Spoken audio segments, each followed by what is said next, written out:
Me enamoré de un preso y lo dejé todo para esperarlo afuera. Yo sé lo que estás pensando, que estoy loca o necesitada, o las dos cosas al mismo tiempo, y tal vez sí lo esté.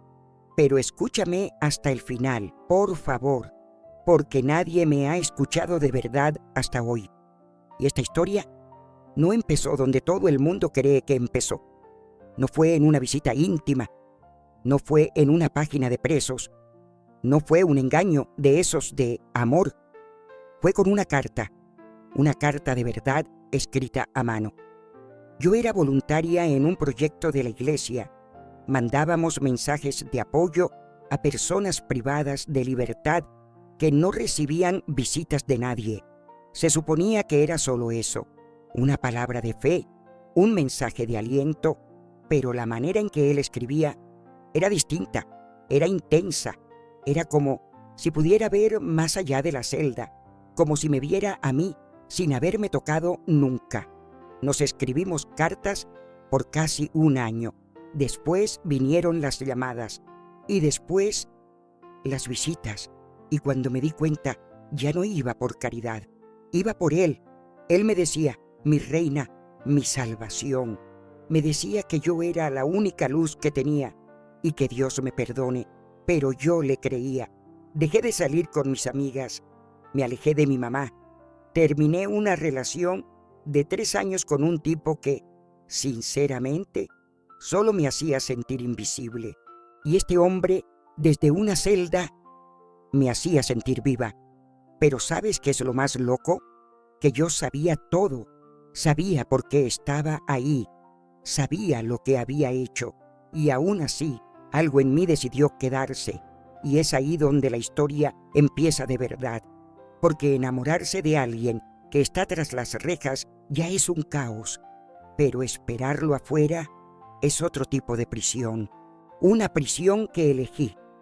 Y que hasta hoy no sé si fue por amor o por falta de amor propio, porque nadie habla de la soledad que es amar a alguien que el mundo ya condenó, del peso de defender lo indefendible, de las miradas, los juicios y de la duda que empieza a crecer. ¿Será que él me ama o solo me usa para no estar sola? Mi historia tiene promesas, tiene recaídas, tiene noches en que lloré abrazada a una camiseta que aún tenía su olor. Tiene días en que pensé en dejarlo todo y no lo hice. Y hay un momento, uno solo, en que él se fue y lo que pasó después cambió todo. Pero eso solo lo cuento al final. Yo ni siquiera sé por dónde empezar. Creo que lo más justo sería empezar diciendo que nunca imaginé esto para mí. Nunca, en serio.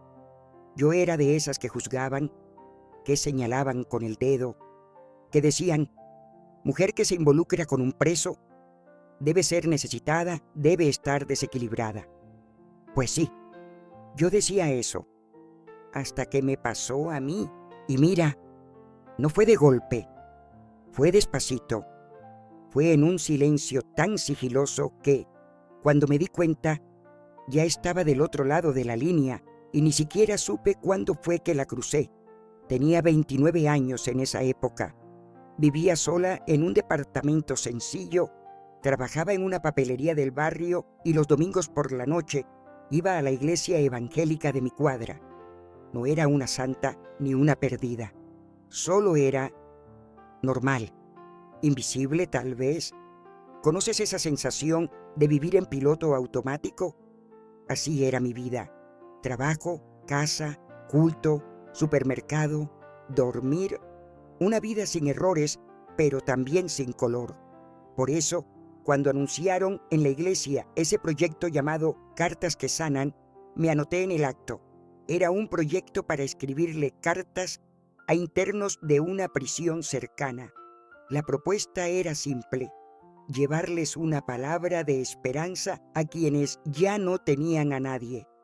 Escribíamos con papel y bolígrafo de verdad, nada digital, nada de redes sociales. La primera carta que recibí de vuelta fue de él, Tiago dos Santos Lima, 34 años, Unidad Penitenciaria Talavera Bruce.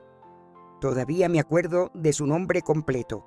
Su letra era firme, hasta bonita, pero lo que me tocó fue la manera en que escribía. No era tosco ni cursi. Escribía como si me estuviera mirando a los ojos. En esa primera carta solo agradeció. Dijo que hacía 7 años que no recibía ninguna correspondencia. 7 años. Eso me dolió de una forma que no sé explicar. Seguimos intercambiando cartas por semanas. Él me contaba de su infancia, de cuánto extrañaba el cielo azul, los sonidos de la calle, y yo también empecé a contar sobre mis días, mi trabajo, mis dudas con la fe. Y era raro, porque con él yo podía ser honesta, más honesta de lo que fui con cualquier novio que tuve. Un día me mandó una carta diferente. Dijo: ¿sabes? Cuando cierro los ojos, después de leer tus palabras, ya no siento el peso de esta celda. Solo te veo a ti, y eso me da una paz que ningún medicamento me ha dado jamás. Ahí algo se movió dentro de mí y sentí miedo. No miedo de él, miedo de mí. Miedo de cómo empezaba a esperar las cartas, de cómo el corazón me latía más fuerte al ver el sobre llegar, de cómo me arreglaba más para ir al correo, de cómo extrañaba suerte a alguien que nunca había tocado. Fue entonces que comenzaron las llamadas. Su madre me pasó mi número de línea fija. Sí, fija, porque en esa época era el medio permitido. Y él empezó a llamar desde la prisión. La primera vez que escuché su voz fue como si una película cobrara sonido. Tenía una voz grave pero tranquila. Me llamaba chica del cielo bonito. Y mira, yo sabía que todo eso era cursi, pero en ese momento sonaba a poesía. Poco a poco, las llamadas se volvieron rutina. Y la rutina, necesidad. Mi jefa empezó a notar que me ponía inquieta cerca de la hora del llamado. Mi mamá me preguntaba por qué andaba tan distraída. Y mis amigas, bueno, ya casi ni las veía. Porque cada vez que me invitaban a salir, inventaba una excusa y me quedaba en casa esperando que sonara el teléfono. Un día, él me preguntó: ¿vendrías a visitarme? En ese momento me congelé, porque yo sabía que ese era el punto sin retorno. Si ponía un pie en esa prisión, ya no habría vuelta atrás. Pero fui. Me vestí lo más recatada que pude. Pantalón ancho, blusa sin escote, el pelo recogido, sin maquillaje, como intentando convencerme a mí misma de que era solo una visita fraterna, un gesto de empatía cristiana. Pero en el fondo, yo sabía que no lo era. Cuando lo vi por primera vez, estaba con el uniforme beige, la barba sin afeitar, con una mirada cansada, pero su sonrisa al verme fue la sonrisa más sincera que alguien me ha dado en la vida. No podíamos tocarnos mucho, pero él tomó mi mano y la apretó fuerte. En ese apretón de manos sentí un calor que no sentía hace años, y ahí es donde todo empieza a mezclarse. Porque después de esa visita volví distinta. Volví con su olor en mi abrigo, con la mano temblando todavía, con el pecho apretado y con una certeza. Me estaba enamorando de un hombre que cumplía condena por asalto a mano armada. Y yo lo sabía. Sabía su historial, sabía sus condenas. Sabía que era un hombre al que el mundo llamaba delincuente. Pero ya no podía verlo así. Él era el hombre que me escuchaba, que se acordaba de los pequeños detalles que yo le contaba, que me escribía cartas de 3 páginas solo para decirme que había soñado conmigo. Y mi ex, con el que estuve 3 años, ni siquiera sabía cuál era mi color favorito. Entonces tomé la decisión, sin anuncio, sin drama. Fui alejándome de todo lo demás y me fui quedando solo con él. Mis días empezaron a girar en torno a las visitas, las llamadas, las cartas. Empecé a ahorrar para ayudarlo con la cantina de la cárcel. Empecé a mentirle a mi madre, a mi jefa, a mí misma, y cuando me di cuenta, ya lo había dejado todo. Todo por un hombre que ni siquiera tenía libertad. Y si crees que esta historia ya tocó fondo, espera, porque el día que él salió fue el comienzo de otro infierno.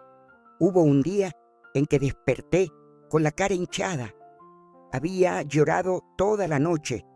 La visita semanal había sido cancelada. La dirección del penal estaba en intervención parcial, o no sé qué nombre inventan para no decir que están tratando a los presos como basura. Y él me llamó llorando de verdad. Dijo que tenía dolor, que no veía el sol desde hacía días, que lo único que lo mantenía en pie era la idea de verme el sábado. Y yo me quedé con ese llanto atravesado en la garganta. Delante mío, el mundo seguía igual. Gente yendo a trabajar, yendo al gimnasio, hablando de series nuevas por WhatsApp. Y yo ahí, quieta, sintiendo que mi mundo se desmoronaba por culpa de una celda a 40 kilómetros de mi casa. Nadie entendía, nadie sabía. Yo vivía una vida doble. Por fuera, la misma chica tranquila de la iglesia, del trabajo. Por dentro, una mujer completamente entregada a un hombre que vivía en una realidad paralela. Y mira, no era solo amor, era necesidad de sentirse útil, de ser importante en la vida de alguien, de sentir que yo le importaba a alguien, porque pasé años sintiéndome reemplazable en las relaciones, en la familia, incluso conmigo misma. Siempre la que nadie elegía para quedarse, la que es buena onda, pero nunca inolvidable, la que escucha a todos, pero nadie escucha de vuelta. Con él, yo era el centro, era causa, era razón, y eso es adictivo. Ese lugar de ser todo en la vida de alguien es una trampa dulce, porque sentís que por fin estás viva, aunque para eso tengas que ir muriendo por dentro, de a poco. Una vez fui a visitarlo en un día de calor, un sol que partía la cabeza. Salí temprano, tomé 2 colectivos, llevé sándwiches en la mochila, compré galletitas rellenas que a él le encantaban. Llegué y él estaba distinto, más seco, más distante. Me dijo que tenía la cabeza hecha un lío, que hubo problemas en el patio, que no tenía ganas de hablar mucho. Y ahí me aguanté. Me tragué el orgullo, la tristeza, hasta las ganas de llorar. Porque una mujer que ama a un preso aprende a ser fuerte en silencio. En el viaje de vuelta, me senté en el colectivo con la vianda en la mochila, intacta. Miré por la ventana y pensé, ¿qué estoy haciendo con mi vida? Pero, ¿sabes cuál es el problema? Que incluso cuando todo parece mal, todavía se siente más correcto que cualquier cosa que viviste antes. Mi ex nunca me hizo llorar de extrañarlo, solo de frustración. Mis amigos solo me buscaban cuando estaban en la mierda. Mi mamá me llamaba más para criticarme que para preguntar cómo estaba. Y ese hombre, preso, me preguntaba cómo había sido mi día. Se acordaba del nombre de mi abuela y decía que soñaba conmigo en una playa que nunca conoció. Era poco, pero era más de lo que yo había tenido nunca. Y cuando pasas la vida conformándote con migajas, cualquier pedacito de pan te parece un banquete. Yo empecé a cambiar. Empecé a esquivar preguntas. Mentía con naturalidad. Inventaba que me iba a un retiro espiritual, cuando en realidad estaba haciendo fila con otras mujeres para entrar a una cárcel, cada una con su historia, sus secretos, sus miedos, y todas con la misma cara, la cara de alguien que quiere amar a quien el mundo ya descartó, y empezás a entender que ese lugar feo, sucio, caliente, se convierte en refugio, porque ahí adentro, En ese patio con olor a hierro y sudor, alguien te mira como si fueras un milagro. Y ahí empiezas el otro dilema. ¿Qué es más correcto? ¿Vivir un amor aprobado por todos pero que te apaga? ¿O un amor condenado pero que te hace brillar? Yo elegí brillar, aún en la oscuridad. Solo que la oscuridad cobra, y cobra caro. Había semanas en que él no llamaba, y yo me quedaba mirando el teléfono, ansiosa, mordiéndome la piel de los dedos. Había noches en que dormía abrazada a sus cartas, las releía, olfateaba el papel, me ilusionaba con sus palabras, porque él era bueno en eso, sabía qué decir, sabía dónde tocar. Un día me escribió: si te rendís conmigo, te juro que no tengo a dónde ir, no tengo a nadie más que a vos. Y eso me ató más que cualquier par de esposas, porque ahí ya no era solo amor, era responsabilidad. Empecé a vivir como si fuera la esposa de un hombre que ni siquiera tenía su nombre en mi documento. Empecé a rechazar invitaciones, a cancelar planes, a girar mi vida entera alrededor de él, y entonces llegó la noticia. La revisión de su condena había sido aprobada. Iba a salir. Faltaban 2 meses, 60 días. Él me llamó llorando, dijo que quería empezar de nuevo, que quería una vida conmigo. Me llamó mi reina de la libertad. Me acuerdo que colgué el teléfono y me quedé ahí, quieta, con la mano en el auricular, temblando, porque eso era lo que yo había esperado por más de 1 año, pero al mismo tiempo fue cuando el miedo me golpeó más fuerte, porque una cosa era amarlo adentro, otra muy distinta era amarlo afuera, libre de verdad. ¿Y si cambiaba? ¿Y si allá afuera yo me volvía solo una más? ¿Y si él quería otra vida, lejos del dolor que me relacionaba con él? Yo estaba feliz, pero también aterrada, y fue en ese intervalo, entre la noticia y su salida, que empecé a notar que tal vez lo había idealizado demasiado, pero ya era tarde, porque yo ya había dejado todo, y ahora él iba a salir, y yo iba a descubrir quién era de verdad, allá afuera, sin rejas, sin excusas. Me acuerdo hasta hoy del sonido que hizo la reja cuando se abrió. Era un viernes, 9 de la mañana. Había un sol raro, de esos que no calientan del todo. Ese tipo de cielo que parece tranquilo, pero vos sabés que va a llover más tarde. Así mismo estaba yo por dentro, calma por fuera, pero por dentro una tormenta. Y llegué temprano. Me senté en el banco del frente con la blusa que él decía que amaba. Un azul, sencilla, con olor a suavizante. Llevé panecitos de queso en la mochila, porque siempre decía que era lo primero que quería comer al salir. Me quedé ahí, mirando esa reja gris, esperando, y cuando salió, casi no lo reconocí. No porque estuviera físicamente distinto, no era eso, era la mirada. El Tiago que yo conocía me miraba como si yo fuera un milagro. El que salió me miró como si fuera dueño de la calle. Caminaba firme, con ese paso de quien vivió años con miedo y ahora quiere mostrar que ya no. Estaba guapo, barba hecha, pelo cortado, me vio, sonrió, vino a abrazarme. Y cuando me abrazó, no sentí nada, nada. No estoy diciendo que no lo amaba, pero ahí, en ese primer abrazo, algo dentro de mí se cerró, como si una parte del alma ya no reconociera el cuerpo. Me abrazó fuerte y dijo: te dije que iba a salir, mi reina, ahora somos vos y yo. Y yo solo pude sonreír, pero por dentro quería sentarme y llorar, porque me di cuenta de que no estaba preparada para eso. Fuimos directo a la casa de su tía, una casita de 2 pisos, lejos del centro, donde iba a quedarse bajo libertad condicional. Yo me había imaginado tantas cosas, que él iba a salir emocionado, a besarme con esa intensidad de las cartas, a darme las gracias, a decirme mi mujer, pero estaba agitado, hablaba con todo el mundo, pedía prestado el celular de alguien cada 5 minutos.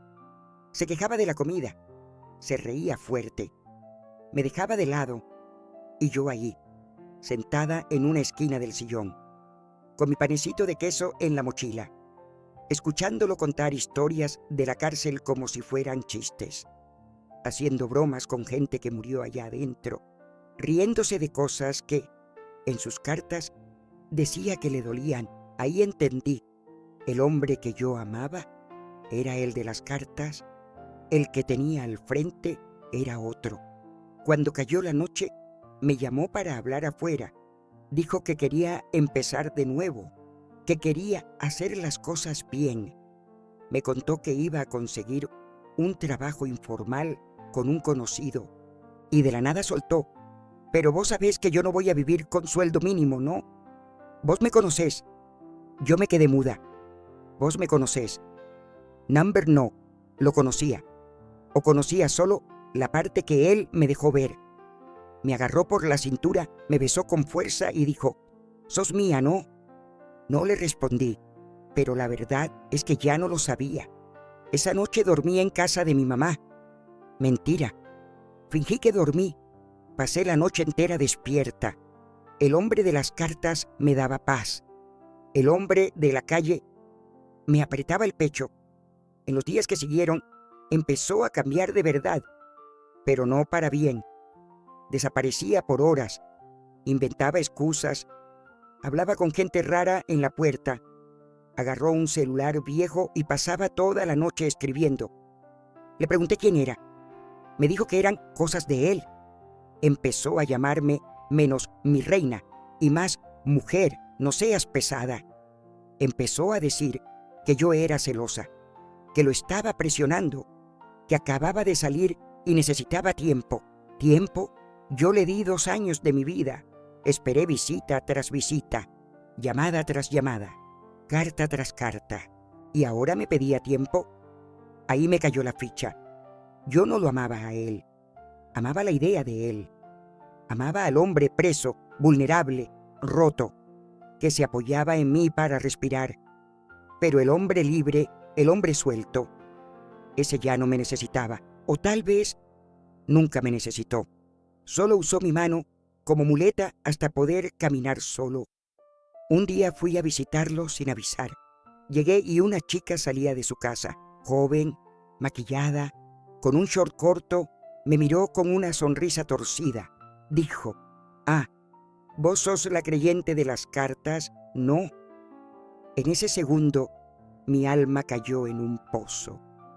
No lloré, no grité, solo me quedé quieta, como quien recibe una piña y todavía no la siente. Volví a casa y pasé 3 días sin comer, solo acostada, dándole vueltas a todo en la cabeza. Cada carta, cada llamada, cada mentira que quizás no fue mentira, pero tampoco fue verdad. Después de esos 3 días, él me mandó un mensaje. ¿Desaparecida por qué, drama? Fue la última vez que me escribió. Borré el mensaje, tiré las cartas, doné la ropa que había dejado conmigo y fui al espejo a mirarme. Estaba flaca, con ojeras profundas, el pelo grasoso, la mirada vacía. Yo traté de seguir. Te juro por Dios que lo intenté. Volví a trabajar. Intenté hablar con mi mamá. Volví a contactar a una amiga de antes. Fui al culto del domingo y fingí que cantaba, pero por dentro nada tenía sentido. Me pasaba el tiempo recordando nuestras visitas, la forma en que me miraba, las promesas, las cartas donde decía que me iba a cuidar como nadie. Y pensaba, ¿será que me mintió todo el tiempo? ¿Será que solo necesitaba a alguien que lo aguantara mientras estaba preso? Y cuando esa pregunta se instala, ya no dormís más, porque la respuesta es insoportable y su silencio peor todavía. Pasaron casi 2 meses así, intentando fingir que ya pasó. engañando a los demás y engañándome a mí misma todavía más. Hasta que una noche, bien tarde, él mandó un mensaje. Era solo una frase. Estoy pensando en vos. Perdón por todo. Yo podría haberlo borrado, podría haberlo bloqueado, podría haberlo ignorado, pero no hice nada de eso. Me quedé mirando esa frase como quien mira un arma, porque yo sabía, si respondía, iba a volver. ¿Volver a dónde? Ni yo sabía, pero el vicio que él dejó seguía vivo. Pasé horas mirando el celular, sin responder. Los dedos me picaban, el corazón latía fuerte, la cabeza gritaba no, pero el cuerpo solo quería escuchar su voz. Al día siguiente mandó un audio. La voz era la misma, esa voz que por tanto tiempo fue el sonido de mi esperanza.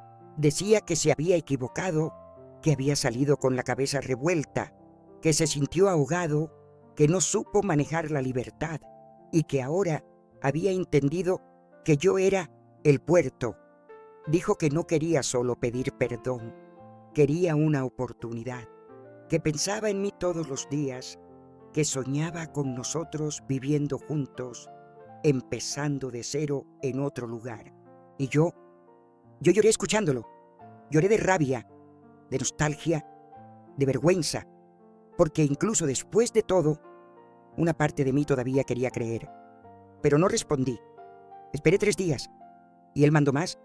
Textos, audios, fotos suyas, hasta una selfie con la hija de su tía, diciendo que la estaba cuidando, como queriendo mostrar que ahora era un hombre de familia. Y entonces dijo, voy a aparecer en tu casa, solo para mirarte, necesito verte. En ese momento, el estómago se me dio vuelta, porque quería, pero también no quería. Me puse tensa, me sentí invadida, asustada, pero aún así, arreglé el cuarto. Sí, ridículo, pero lo hice. Cambié las sábanas, me puse perfume, porque, en el fondo, todavía estaba atada a Israel. Se habla mucho del poder del amor, pero nadie habla del poder del apego, del vacío, de la costumbre. Él llegó 2 noches después, tocó el portón con la misma sonrisa de antes. Yo abrí, sin saber por qué, sin saber para qué. Solo abrí. Me abrazó como si nada hubiera pasado. Entró, se sentó y preguntó si todavía tenía esos panes de queso que le encantaban, y yo me quedé ahí, congelada, con el alma temblando, con la cabeza gritando, te va a romper otra vez. Pero la piel aún recordaba. Pasamos horas hablando. Él habló bonito. Me miró a los ojos, juró que estaba cambiando. Dijo que me amaba, que no podía olvidarme, que me veía como la madre de sus hijos. Me abrazó como si nada hubiera pasado. Entró, se sentó y preguntó si todavía tenía esos panes de queso que le encantaban, y yo me quedé ahí, congelada, con el alma temblando, con la cabeza gritando, te va a romper otra vez. Pero la piel aún recordaba. Pasamos horas hablando. Él habló bonito. Me miró a los ojos, juró que estaba cambiando. Dijo que me amaba, que no podía olvidarme, que me veía como la madre de sus hijos, y yo quise creer. Él se quedó a dormir en el colchón conmigo, y cuando desperté ya se había ido, otra vez, sin dejar una nota, sin mensaje, sin nada, solo el olor de él en la almohada y el silencio. Fue ahí cuando me cayó la última ficha. Yo era solo el puente, solo el lugar al que él venía cuando el mundo allá afuera no lo quería. Yo era el escondite, la tabla, el refugio temporal. Pero él nunca fue casa para mí. Esa recaída fue el final, porque dolió diferente. No dolió como abandono, dolió como traición contra mí misma, porque yo sabía, ya lo sabía, y aún así lo dejé entrar. Lo dejé dormir a mi lado, lo dejé tocarme con manos que ya estaban sucias de mentira. Ese día me senté en el piso de la cocina, con la cara lavada, y dije en voz alta, nunca más. Pero entonces él volvió a aparecer, solo que esta vez fue con una noticia que cambió todo y que otra vez puso mi vida patas arriba. Pero eso te lo cuento después. Todavía recuerdo su voz al teléfono cuando llamó de madrugada. Era una voz distinta, una voz pesada, cargada. No era el Tiago de las cartas ni el Tiago libre. Era otro Tiago, un Tiago que no reconocía, pero que, por algún motivo extraño, todavía me tocaba por dentro. Dijo: necesito hablar contigo, es urgente. No sé a quién más acudir. El corazón me latía tan fuerte que dolía. Quise colgar, quise decirle que no tenía tiempo, que él había destruido todo, que no quería saber más de él, pero no pude. Fui, me senté en el sillón de la sala, agarré el celular y dije: «¿Habla?». Él contó, con la voz quebrada, que se había metido en un lío, esta vez fuera de la cárcel, que había gente buscándolo, que la policía lo quería llevar de vuelta, que no sabía a dónde correr, que necesitaba mi ayuda. Yo quería creer que había cambiado, de verdad quería, pero al escuchar esas palabras, el miedo me invadió, miedo de haber sido solo una parte de su historia, una pieza que usó hasta poder desecharla. «Tiago», dije con la voz temblorosa, «tú sabes que yo lo dejé todo por ti, ¿no? Mi familia, mi trabajo, mis amigos». Él no respondió y yo seguí. «¿Y ahora vienes a pedirme ayuda después de todo?». Él intentó explicar. Dijo que nunca quiso hacerme daño, que solo quería una oportunidad para empezar de nuevo, que las personas que lo perseguían eran del pasado, que él no lograba dejar atrás. En ese momento sentí que se abría un abismo, porque no sabía si él era víctima o verdugo, si estaba amando a un hombre o a un fantasma. Prometí que iba a ayudar, prometí porque una parte de mí todavía creía, porque, en el fondo, quería ser la que lo rescatara.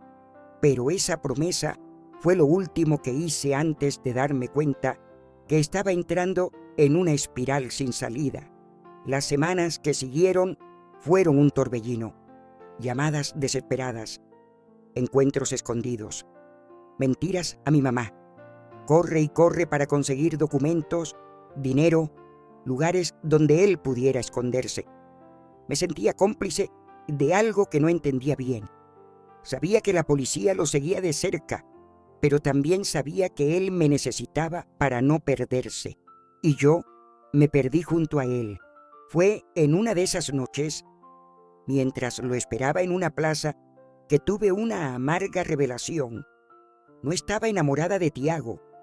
Estaba enamorada de lo que quería que él fuera. Quería creer que podía cambiar a alguien, que mi amor podía curar heridas que ni él sabía que tenía. Y sobre todo, quería creer que ya no estaría sola.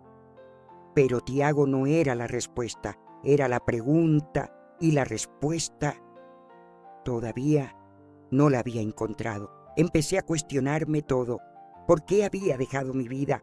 ¿Por qué había hecho promesas que solo me ataban? ¿Por qué había permitido que un hombre condenado por la justicia aprisionara mi corazón? Fue un proceso doloroso de autodescubrimiento. Tuve que enfrentar mis miedos, mis necesidades, mis límites, aprender a amarme de nuevo sin depender de nadie y, principalmente, a aprender a dejar ir. Hoy, cuando miro atrás, veo cuánto ese amor me cambió y cuánto tuve que perderme para finalmente encontrarme. Pero esta historia aún no termina, porque el pasado siempre vuelve. Y Tiago todavía tiene mucho que decir. Habían pasado casi 3 meses desde que él había desaparecido otra vez. 3 meses desde esa noche que durmió en mi colchón y se fue sin dejar nota. Me había prometido a mí misma que sería la última vez. Me corté el cabello, me lo pinté oscuro, empecé a caminar todas las mañanas, volví a trabajar, incluso volví a sonreír.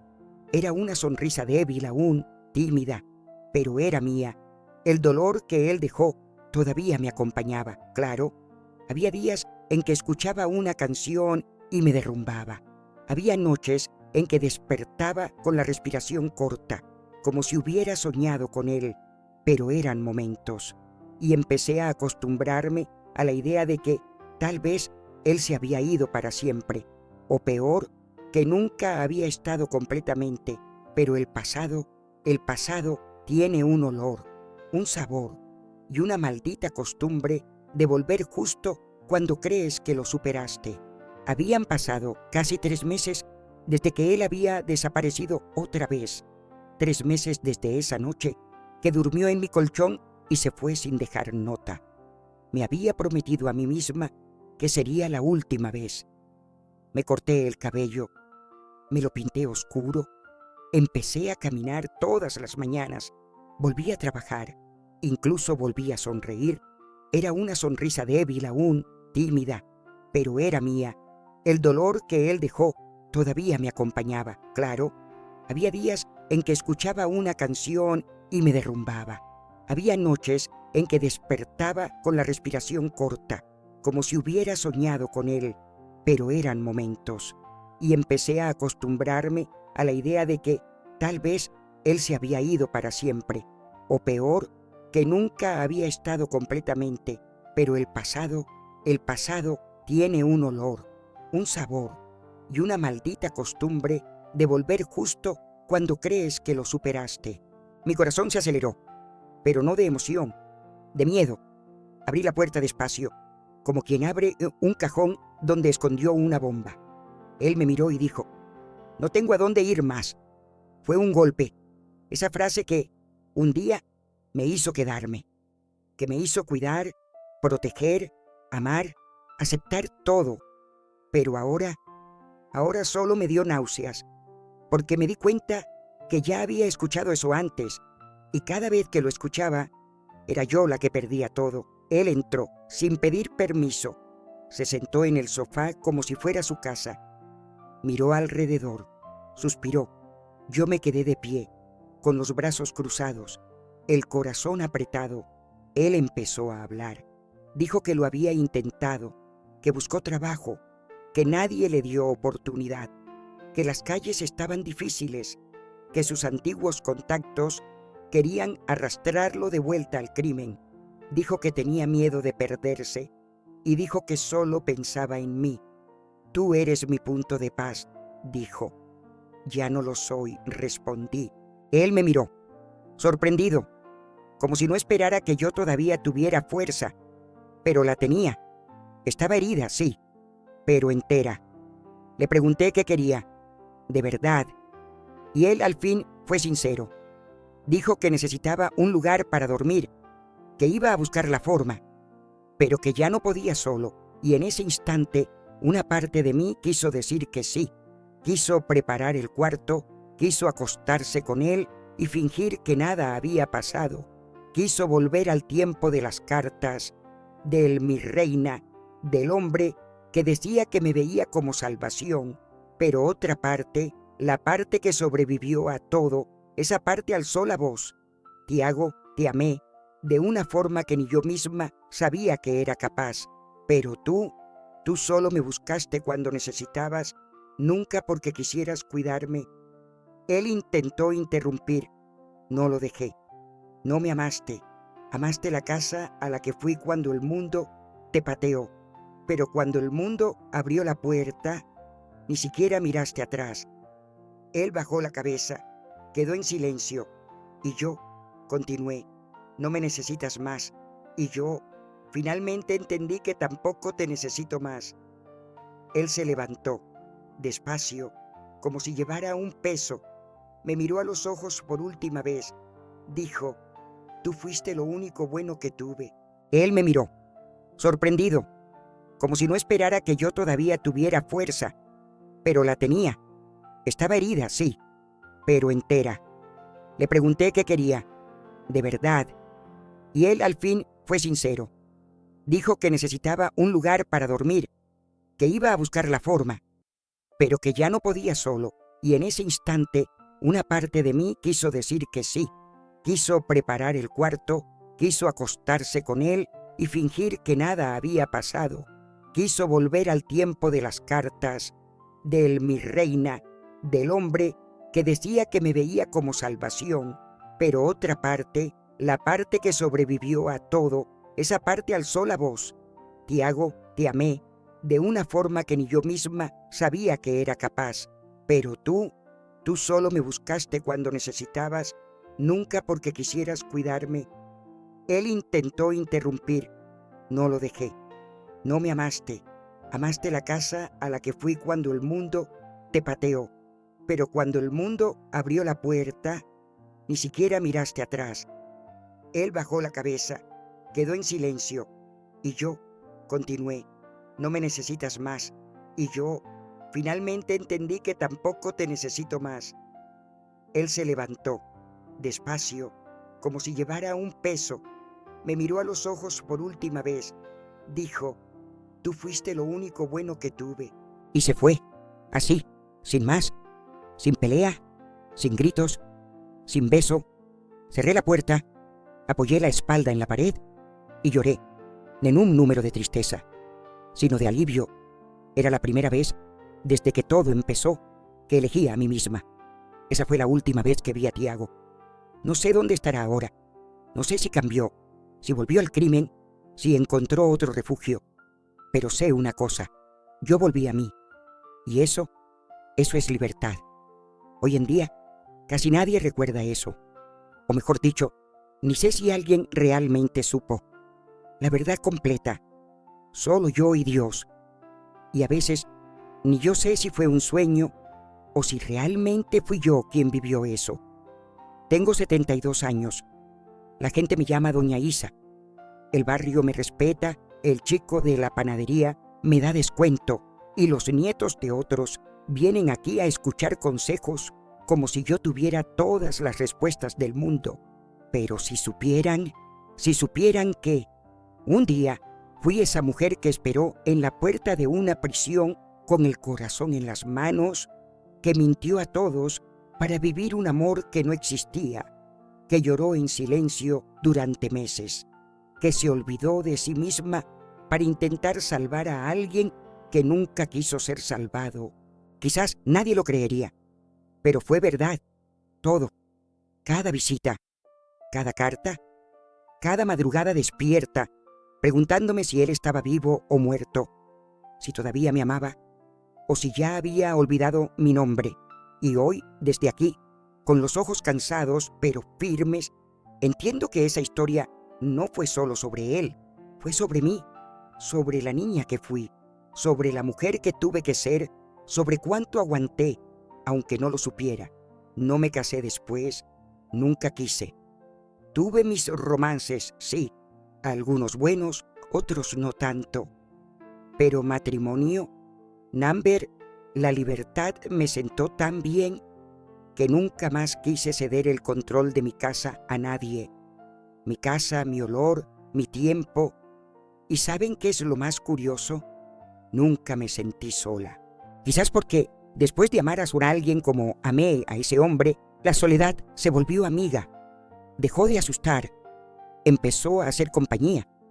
A veces me siento aquí en la terraza, con la radio bajito, una manta en las piernas, y recuerdo, no con dolor, con cariño, con respeto por quien fui. Esa niña sufrió mucho, pero también amó de una forma hermosa, aunque haya sido por alguien que no lo merecía. Ella creyó, y creer es hermoso, aunque nos rompa por dentro. Hoy solo quiero paz, y la tengo.